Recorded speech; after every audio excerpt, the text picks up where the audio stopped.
ವಿದೇಶಾಂಗ ನೀತಿ. ವಿದೇಶಾಂಗ ನೀತಿ ಅಂದರೆ ಒಬ್ಬ ವ್ಯಕ್ತಿ ಒಂಟಿಯಾಗಿ ಬದುಕಲಿಕ್ಕೆ ಸಾಧ್ಯ ಇಲ್ಲ. ಹೆಂಗೆ ಸಾಧ್ಯ ಇಲ್ಲ, ಅದೇ ರೀತಿಯಾಗಿ ಒಂದು ರಾಷ್ಟ್ರ ಒಂಟಿಯಾಗಿ ಬದುಕಲಿಕ್ಕೆ ಸಾಧ್ಯ ಇಲ್ಲ.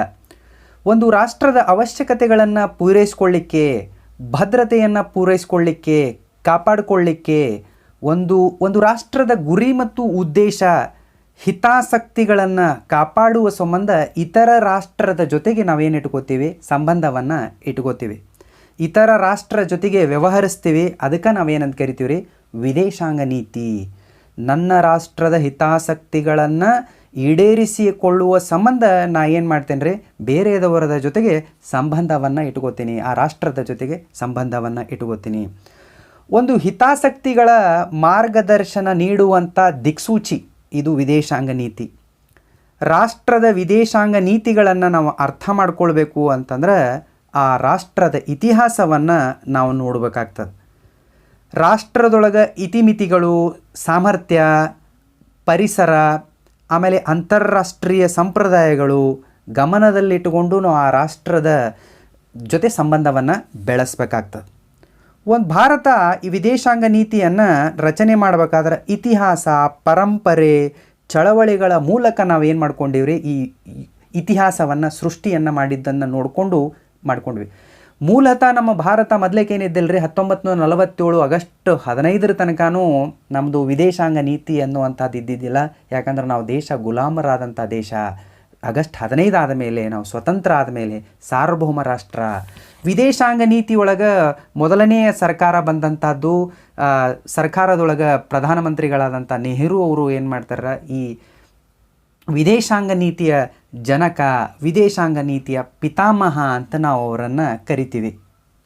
ನೆಹರು ಅವರು ಸೆಪ್ಟೆಂಬರ್ 7, 1946 ಆಕಾಶವಾಣಿ ಒಳಗೆ ಹೇಳ್ತಾರೆ, ನಾವು ಇತರ ರಾಷ್ಟ್ರಗಳ ಜೊತೆಗೆ ನೇರ ಸಂಬಂಧ, ಸಂಪರ್ಕ, ಅಭಿವೃದ್ಧಿಯನ್ನು ಪಡಿಸಿಕೊಳ್ಳಿಕ್ಕೆ ವಿದೇಶಾಂಗದ ನೀತಿಯನ್ನು ಅನುಸರಿಸ್ತಿದ್ದೀವಿ.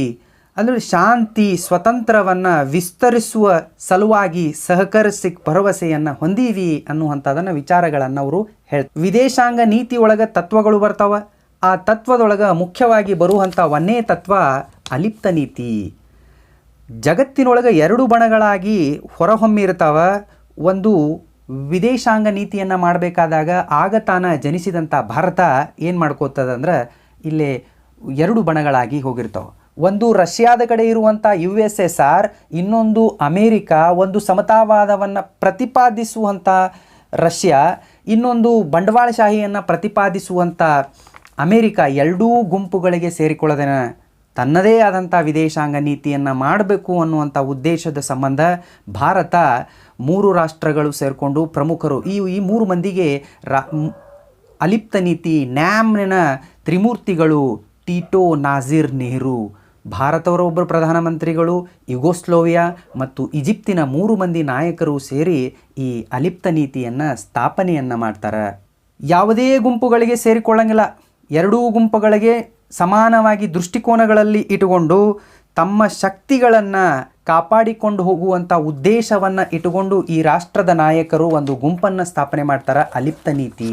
ಅಲಿಪ್ತ ನೀತಿ ಅನ್ನುವಂಥದ್ದು 2 ಬಣಗಳಿಗೆ ಸೇರಿಕೊಳ್ಳದೇನೆ 3ನೇಯ ತೃತೀಯ ರಂಗವಾಗಿ ಸೃಷ್ಟಿ ಮಾಡಿದಂಥ ಒಂದು ಗುಂಪು. ಇದು ತಟಸ್ಥ ನೀತಿಯನ್ನು ಅನುಸರಿಸುವುದು. ನಾವು ಈ ತಟಸ್ಥ ನೀತಿ ಅಂದರೆ ತಪ್ಪು ವ್ಯಾಖ್ಯಾನವನ್ನು ಮಾಡ್ತೀವಿ. ಅಲಿಪ್ತ ನೀತಿ ಅಂದರೆ ತಪ್ಪು, ತಟಸ್ಥ ನೀತಿ ಅನ್ನುವಂಥ ವ್ಯಾಖ್ಯಾನವನ್ನು ಕೊಡ್ತೀವಿ. ತಪ್ಪು ಅಂತಲ್ಲ, ನಕಾರಾತ್ಮಕವಾಗಿ ನಾವು ಅದನ್ನು ಹೇಳಲಿಕ್ಕೆ ಆಗಲ್ಲ. ನೋಡ್ರಿ, ಭಾರತ ಯಾವಾಗಲೂ ಅಂತಾರಾಷ್ಟ್ರೀಯ ಸಮುದಾಯದೊಳಗೆ ಯಾವುದೇ ಸಮಸ್ಯೆಗಳನ್ನು ಬಂದರೆ ಅದು ತೀಕ್ಷ್ಣವಾಗಿ ತನ್ನ ಪ್ರತಿಕ್ರಿಯೆಯನ್ನು ಭಾರತ ಏನು ಮಾಡ್ತದೆ, ಕೊಡ್ತದೆ. ದಿವಂಗತ ರಾಜೀವ್ ಗಾಂಧಿಯವರು ಭಾರತದ ಸೈನಿಕರನ್ನು, ಶಾಂತಿ ಪಡೆಯನ್ನು ಶ್ರೀಲಂಕಾಕ್ಕೆ ಕೊಟ್ಟು ಕಳಿಸ್ತಾರೆ, ತಮಿಳರ ಉಗ್ರರನ್ನು ಸೆದೆ ಬಡಿಲಿಕ್ಕೆ ಅನ್ನುವಂಥ ಉದ್ದೇಶ. ನಂತರ ಉತ್ತರ ಕೊರಿಯಾದೊಳಗಾದಂಥ 1950 ಉತ್ತರ ಕೊರಿಯಾದ ಮತ್ತು ದಕ್ಷಿಣ ಕೊರಿಯಾದ ಆಕ್ರಮಣ, ಇವೆಲ್ಲವನ್ನು ನಾವೇನು ಮಾಡ್ತೀವಿ ರೀ, ವಿಷಯಗಳನ್ನು ಅಲಿಪ್ತ ನೀತಿ ಒಳಗೆ ಜೊತೆಗೆ ಮತ್ತು ತಟಸ್ಥ ನೀತಿ ಒಳಗೆ ನಾವು ನೋಡ್ತೀವಿ. ವಿಯತ್ನಾಂ, ಕಾಂಬೋಡಿಯಾ, ಲಾವೋಸ್, ಅಮೇರಿಕಾ ಇದರೊಳಗೆ ಹಸ್ತಕ್ಷೇಪವನ್ನು ಮಾಡ್ತಿರ್ತದೆ. ಆವಾಗ ವಿರೋಧವಾಗಿ ವ್ಯಕ್ತಪಡಿಸಿದ್ದು ಭಾರತ. ಕಾಂಬೋಡಿಯಾಕ್ಕೆ, ವಿಯೆಟ್ನಾಮ್ಗೆ ಮತ್ತು ಲಾವೋಸ್ಗೆ ಪರವಾಗಿ ಬೆನ್ನಿಗೆ ನಿಂತದ್ದು ಭಾರತದ ವಿದೇಶಾಂಗ ನೀತಿ. ಭಾರತ ವಿದೇಶಾಂಗ ನೀತಿಯೊಳಗೆ ಪ್ರಮುಖವಾಗಿ ಈ ಸಾಮ್ರಾಜ್ಯಶಾಹಿ ಮತ್ತು ವಸಾಹತುಶಾಹಿಗಳನ್ನು ವಿರೋಧವನ್ನು ಮಾಡ್ತದೆ, ತೀವ್ರವಾಗಿ ವಿರೋಧ ಮಾಡ್ತದೆ. ಯಾಕಂದರೆ ಇದು ಸಾಮ್ರಾಜ್ಯಶಾಹಿಯ ಬ್ರಿಟನ್ನಿನೊಳಗೆ ಗುಲಾಮನಾಗಿರುವುದರಿಂದ ಇದು ವಿರೋಧವಾಗಿ ವ್ಯಕ್ತಪಡಿಸ್ತದೆ. ಭಾರತ ಇಂಡೋನೇಷ್ಯಾ ಸ್ವತಂತ್ರವಾಗಲಿಕ್ಕೆ ಮಹತ್ವರವಾದಂಥ ಪಾತ್ರವನ್ನು ವಹಿಸ್ತದೆ. ನಂತರ ಈ ಪೂರ್ವ ಪಾಕಿಸ್ತಾನ, ಈಗಿನ ಬಾಂಗ್ಲಾದೇಶ ಉಗಮವಾಗಲಿಕ್ಕೂ ಭಾರತ ಏನ್ರಿ 1971 ಯುದ್ಧವನ್ನು ಮಾಡಿ ಬಾಂಗ್ಲಾದೇಶವನ್ನು ಸ್ವತಂತ್ರ ಮಾಡಲಿಕ್ಕೆ ತನ್ನದೇ ಆದಂಥ ಪ್ರಮುಖವಾದಂಥ ಪಾತ್ರವನ್ನು ವಹಿಸ್ತು. ದಕ್ಷಿಣ ಏಷ್ಯಾ ರಾಷ್ಟ್ರಗಳ ನವವಸಾಹತುಶಾಹಿ ನೀತಿಯನ್ನು ಏನು ಮಾಡ್ತಾರೆ, ಇದು ನೀತಿಯನ್ನು ಎದುರಿಸಿ ಸಾರ್ಕನ್ನಾಗಿ ಮಾಡ್ತದೆ. ಸಾರ್ಕನ್ನು ಸ್ಥಾಪನೆ ಮಾಡಿ ದಕ್ಷಿಣ ಏಷ್ಯಾ ರಾಷ್ಟ್ರದೊಳಗೆ ಒಂದು ಸಂಘಟನೆಯನ್ನು ಮಾಡ್ಕೋಬೇಕು ಅನ್ನುವಂಥ ಪ್ರಯತ್ನದೊಳಗೆ ಅಂತಾರಾಷ್ಟ್ರೀಯ ಮಟ್ಟದೊಳಗೆ ತನ್ನದೇ ಆದಂಥ ಛಾಪನ್ನು ಮೂಡಿಸಿ ಮೂರನೇ ತೃತೀಯ ರಂಗವನ್ನು ಭಾರತ ಏನು ಮಾಡ್ತಾರೆ, ಸ್ಥಾಪನೆ ಮಾಡ್ತದೆ. ವರ್ಣಭೇದ ನೀತಿ, ದಕ್ಷಿಣ ಆಫ್ರಿಕಾದೊಳಗೆ ವರ್ಣಭೇದ ನೀತಿ ಅನ್ನುವಂಥದ್ದು ಏನಾಗಿತ್ತು ರೀ, ಹೆಚ್ಚಿಗೆ ಆಗಿತ್ತು. ಆ ವರ್ಣಭೇದ ನೀತಿ, ಕರಿಯರು ಬಿಳಿಯರು ಅನ್ನುವಂಥ ಭೇದ ಭಾವ ಇದ್ದಿದ್ದರಿಂದ ಭಾರತ ಕಠೋ ವಿರೋಧವಾಗಿ ವಿರೋಧಿಸ್ತದೆ. ಬಿಳಿಯರ ಸರ್ಕಾರ, ದಕ್ಷಿಣ ಆಫ್ರಿಕಾದೊಳಗಿದ್ದಂಥ ಬಿಳಿಯ ಸರ್ಕಾರವನ್ನು ತೀವ್ರವಾಗಿ ವಿರೋಧಿಸಿ ಈ ವಿಷಯವನ್ನು ವಿಶ್ವಸಂಸ್ಥೆಗೆ ತಗೊಂಡು ಹೋಗ್ತದೆ.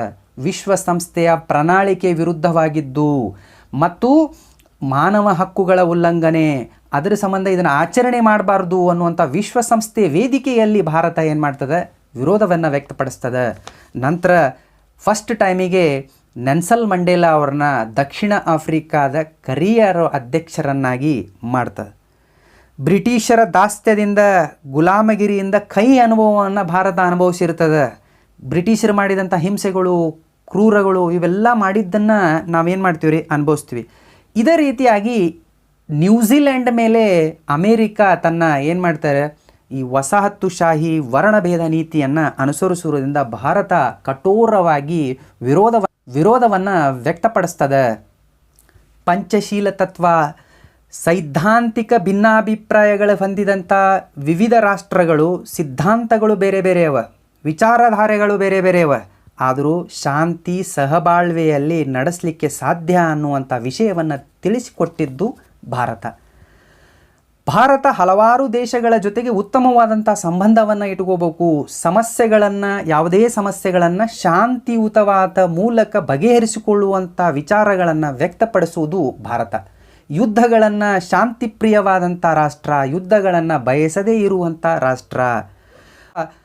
54ರಲ್ಲಿ ಏಪ್ರಿಲ್ 29ರಂದು ಭಾರತದ ಪ್ರಧಾನಮಂತ್ರಿ ನೆಹರು ಅವರು ಮತ್ತು ಚೈನಾದ ಸಮಗ್ರತೆ, ಸಾರ್ವಭೌಮತ್ವವನ್ನು ಪರಸ್ಪರ ಗೌರವಿಸುವುದು, ಪರಸ್ಪರ ಆಕ್ರಮಣ ನೀತಿಯನ್ನು ಅನುಸರಿಸದೇ ಇರುವುದು, ಆಂತರಿಕ ವಿಷಯಗಳಲ್ಲಿ ಪರಸ್ಪರವಾಗಿ ಹಸ್ತಕ್ಷೇಪ ಮಾಡೋದಿರುವುದು, ಪರಸ್ಪರ ಸಹಕಾರ, ಸಮಾನತೆ, ಶಾಂತಿಯುತವಾದಂಥ ಸಹಬಾಳ್ವೆ ಅನ್ನುವಂಥ ಕಾಮನ್ವೆಲ್ತ್. ಭಾರತ ಇದು ಸ್ವತಂತ್ರ ಸಾರ್ವಭೌಮ ರಾಷ್ಟ್ರ ಆದರೂ ಕೂಡ ಭಾರತ ಏನಾಗಿದೆ, ಕಾಮನ್ವೆಲ್ತ್ ರಾಷ್ಟ್ರದೊಳಗೆ ಸದಸ್ಯ ರಾಷ್ಟ್ರವನ್ನು ಹೊಂದಿದೆ.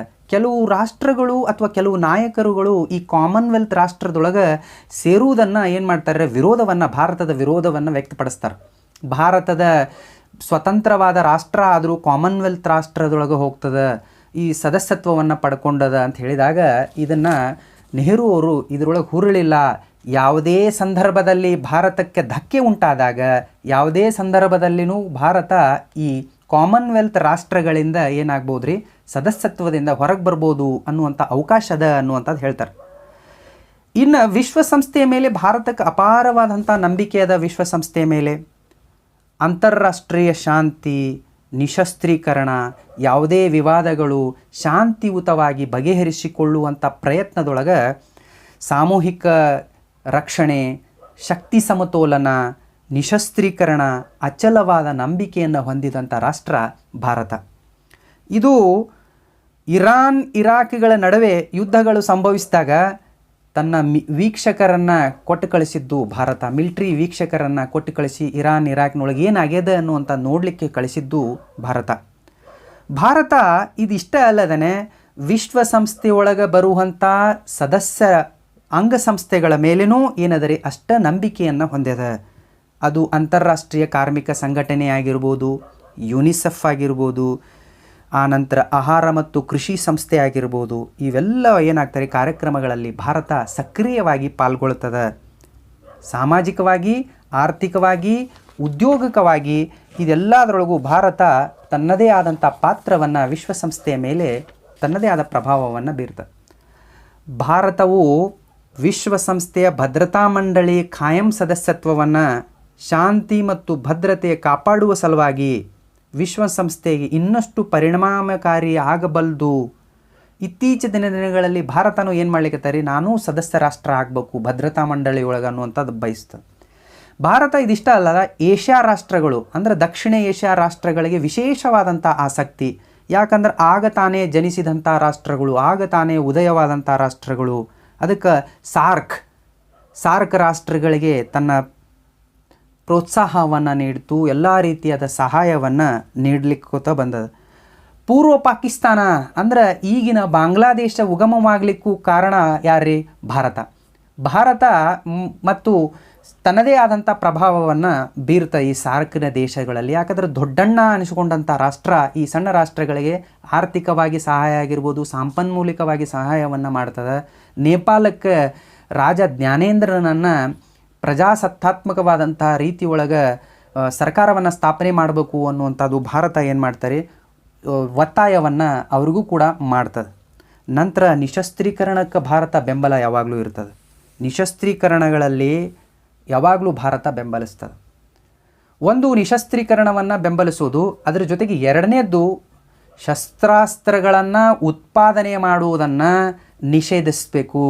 ಉತ್ಪಾದನೆ ಮಾಡುವಂಥ ಖರ್ಚನ್ನು, ಅಲ್ಲಿರುವಂಥ ಆರ್ಥಿಕ ಮತ್ತು ಸಾಮಾಜಿಕ ಸ್ಥಿತಿಗತಿಗಳನ್ನು ಸುಧಾರಿಸ್ಬೋದು, ಅದನ್ನು ಜನರಿಗೆ ಬಳಸಬೇಕು ಅನ್ನುವಂಥದ್ದನ್ನು ವ್ಯವಸ್ಥೆಯನ್ನು ಯಾರು ಹೇಳ್ತಾರೆ? ಭಾರತ ಹೇಳ್ತದೆ.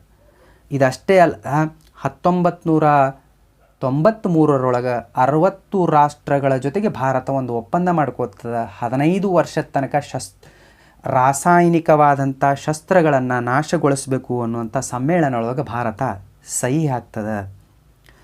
ಭಾರತ ಸಾಧನೆಗಳಿಗೆ ಮತ್ತು ಪ್ರಾಮುಖ್ಯತೆಯನ್ನು ಕೊಡ್ತದೆ. ಭಾರತದ ವಿದೇಶಾಂಗ ನೀತಿಗಳನ್ನು ಅನುಸರಿಸಬೇಕಾದಾಗ ಪವಿತ್ರ ಮಾರ್ಗದ ಮೂಲಕ ವಿದೇಶಾಂಗ ನೀತಿಯನ್ನು ಏನು ಮಾಡ್ತಾರೆ? ಭಾರತ ಅನುಸರಿಸ್ತದೆ. ಭಾರತದ ಪಾಕಿಸ್ತಾನ ಇಂಡೋ ಪಾಕ್ ವಾರ್ನೊಳಗೆ 1965 1971 ಆದಂಥ ಭೂಮಿಯನ್ನು ವಶಪಡಿಸಿಕೊಂಡಿತ್ತು ಭಾರತ, ಸೈನಿಕರನ್ನು ವಶಪಡಿಸಿಕೊಂಡಿತ್ತು. ಅದನ್ನು ಏನು ಮಾಡ್ತೀರಿ? ವಾಪಸ್ ಕೊಡ್ತು. ಒಂದು ಉತ್ತಮವಾದಂಥ ನಿದರ್ಶನ. ಪಡೆದಂಥ ಪ್ರದೇಶವನ್ನು ಮತ್ತೆ ಹೊಳ್ಳಿ ಆ ದೇಶಕ್ಕೆ ಮರಳಿ ಕೊಡ್ತದೆ. ಇದು ವಿಧ್ವಂಸಕಕಾರಿಯಾದಂಥ ಚಟುವಟಿಕೆಗಳ ಮೂಲಕ ನಂಬಿಕೆಯನ್ನು ಹೊಂದಿಲ್ಲ. ಶಾಂತಿ ಮಾರ್ಗದ ಮೂಲಕ, ಗಾಂಧಿ ತತ್ವದ ಮೂಲಕ ತನ್ನ ವಿಚಾರಗಳನ್ನು ಭಾರತ ವ್ಯಕ್ತಪಡಿಸ್ತದೆ. ರಾಯಭಾರತ್ವ, ಆರ್ಥಿಕ ಸಾಧನೆಗಳು, ಪ್ರಚಾರ, ಒಳ್ಳೆಯ ಮಾರ್ಗಗಳ ಮೂಲಕ ಸಂಧಾನ, ಶಾಂತಿಯುತವಾದ ಇತ್ಯರ್ಥಗಳ ಮಾಡಿಕೊಳ್ಳಿಕ್ಕೆ, ರಾಜಿ ಪಂಚಾಯಿತಿಗಳನ್ನು ಮಾಡಿಕೊಳ್ಳುವ ಮೂಲಕ ತನ್ನ ಯಾವುದೇ ರಾಷ್ಟ್ರದ ಜೊತೆ ವಿವಾದ ಇದ್ದರೂ ಅದನ್ನು ಬಗೆಹರಿಸಿಕೊಳ್ಳುವಂಥ ಪ್ರಯತ್ನವನ್ನು ಭಾರತ ಮಾಡ್ತದೆ. ಯಾವಾಗಲೂ ಶಾಂತಿಪ್ರಿಯವಾದಂಥ ರಾಷ್ಟ್ರ ಭಾರತ. ಇದು ವಿಭಜನೆಯಿಂದ ಆದಂಥ ಸಹಾನುಭೂತಿಯನ್ನು ತೋರಿಸ್ತದೆ ಭಾರತ. ಯಾಕಂದ್ರೆ ವಿಭಜನೆ ಆದಾಗ ಅನುಭವಿಸಿದಂಥ ಕಹಿ ನೆನಪುಗಳನ್ನು ಬೇರೆ ದೇಶಗಳಿಗೆ ಸಹಾನುಭೂತಿಯನ್ನು ತೋರಿಸ್ತದೆ. ಭಾರತ ಈ ಇಸ್ರೇಲ್ ಮತ್ತು ಅರಬ್ ರಾಷ್ಟ್ರಗಳಿಗೆ ಒಂದು ಸಲಹೆಯನ್ನು ಕೊಡ್ತದೆ. ಒಂದು ಸಂಯುಕ್ತವಾದಂಥ ಒಂದು ಒಕ್ಕೂಟವನ್ನು ಮಾಡಿಕೊಡ್ರಿ ಅನ್ನುವಂಥ ಬೇಡಿಕೆಯನ್ನು ಈ ಅರಬ್ ರಾಷ್ಟ್ರ ಮತ್ತು ಇಸ್ರೇಲ್ನ ಮುಂದೆ ಬೇಡಿಕೆಯನ್ನು ಇಡ್ತದೆ. ಜರ್ಮನಿ, ಪೂರ್ವ ಜರ್ಮನಿ ಮತ್ತು ಪಶ್ಚಿಮ ಜರ್ಮನಿ ಅಂತ ವಿಭಜನೆ ಆದಾಗ ಏಕೀಕರಣವನ್ನು ಮಾಡಬೇಕು, ಒಂದೇ ಜರ್ಮನಿಯನ್ನು ಮಾಡಬೇಕು ಅನ್ನುವಂಥ ಪ್ರಯತ್ನವನ್ನು ಮಾಡಿದ್ದು ಭಾರತದೊಳಗೆ ತನ್ನದೇ ಆದಂಥ ಪ್ರಮುಖ ಪಾತ್ರವನ್ನು ಭಾರತ ಏನು ಮಾಡ್ತಾರೆ? ವಹಿಸ್ತದೆ. ಮಧ್ಯಸ್ಥಿಕೆಯನ್ನು ವಹಿಸುವುದು ಅಂತ ರಾಷ್ಟ್ರ ನ್ಯೂಟ್ರಲ್ ಸ್ಟೇಟ್ ಆಗಿರುವುದರಿಂದ ಇಲ್ಲಿ ಸದಾ ಮಧ್ಯಸ್ಥಿಕೆ ವಹಿಸಲಿಕ್ಕೆ, ಉತ್ತಮವಾದಂಥ ಸಂಬಂಧಗಳನ್ನು ಬೆಳೆಸಲಿಕ್ಕೆ ಭಾರತ ತನ್ನದೇ ಆದಂಥ ಬಣಗಳನ್ನು ಹೊಂದಿಕೊಂಡದ. ಅಲಿಪ್ತ ನೀತಿಯನ್ನು ಅನುಸರಿಸುವುದರಿಂದ ಯಾವುದೇ ಬಣಗಳಿಗೆ ಸೇರಿಕೊಳ್ಳದೇನೆ ತನ್ನದ ಉತ್ತಮವಾದಂಥ ವಿದೇಶಾಂಗ ನೀತಿಯನ್ನು ಅನುಸರಿಸ್ಕೋತ ಭಾರತ ಇಲ್ಲಿವರೆಗೂ ಏನು ಮಾಡ್ಲಿಕ್ಕತ್ತದೆ? ತನ್ನದೇ ಆದಂಥ ಛಾಪನ್ನು ವಿಶ್ವದೊಳಗನ ತೋರಿಸ್ಲಿಕ್ಕತ್ತದ.